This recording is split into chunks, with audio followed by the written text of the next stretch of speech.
حضور اکرم صلی اللہ علیہ وسلم کی خوشی کے لیے حسنین کریمین کی اظہار انس و محبت کے لیے شہدائے کربلا کی ایصال ثواب کے لیے ایصال ثواب کی نسبت اپنی دنیا اور آخرت سنورنے کے لیے ان سے اظہار محبت کے لیے ہمیں چاہیے کہ ہم تلاوت قرآن خوش و خضوع کے ساتھ اللہ کی بارگاہ میں پیش کریں، اہل بیت کی ارواح کے تحفے کے طور پہ اللہ کی بارگاہ میں ذکر اذکار کا اہتمام کریں، اہل بیت سے محبت کی صورت میں نوافل کا اہتمام کریں، حصول برکت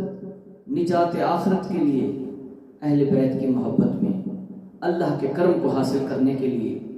حسین علیہ السلام کی خوشی کے لیے نیکیوں کا اہتمام